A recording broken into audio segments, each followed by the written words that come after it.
common topics that pops up in XJW forums is how to respond to the conversation stoppers that a JW will launch when you bring up problems with the religion, its leadership, doctrines, and practices. If you aren't familiar with some of these responses, it can knock you off your balance at either never hearing it before, or perhaps the logic is so insane you can't believe that someone actually thinks that way. A key point to keep in mind, though, is that their mind isn't their own. They are under undue influence from a high control group, and they've been taught how to respond to these legitimate issues that you're raising. They sometimes use the apologetics provided directly from the organization, and in other cases, they use responses that they've had to formulate in order to soothe the cognitive dissonance that can sometimes grow in their mind. So I've decided to create a How to Respond series that can help give some direction on what to say to these answers that witnesses will give. I'll try to keep these videos shorter so they'll be a little bit more manageable and easier to remember. Ironically, some of the best training you might have had in conversing with people and responding to conversation stoppers comes directly from the organization itself. Using these points may bring back to mind some of the years you likely spent in the theocratic ministry school. In our training, we were taught to memorize conversation stoppers and to be prepared for them.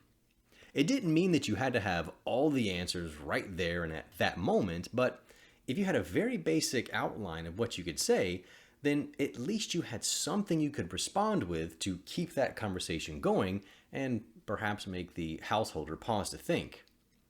That same concept applies here. Try to anticipate the points that your interlocutor may bring up, and then have in mind that simple outline of how you could respond and what points you could bring out. Then, of course, practice it. When I was preparing for conversations that I would have with JWs during my exit, I spent days and weeks preparing for those conversations, imagining what they would say, what I would say if I were in their shoes. How would I respond? I probably looked insane to people as they saw me driving or walking through a park talking to myself. But it was extremely helpful in that I was fully prepared for all the arguments I ever came across. Also remember that your demeanor and attitude will also play an important part. Try to stay as calm as possible, which I know can be difficult considering the hypocritical or deceptive answers you may receive. If you end up losing your temper or coming across as someone who's antagonizing, it may mean they won't feel comfortable having these chats with you again. Another thing that may help is to keep in mind that you have no reason to be nervous. They are the ones that have to defend their stance.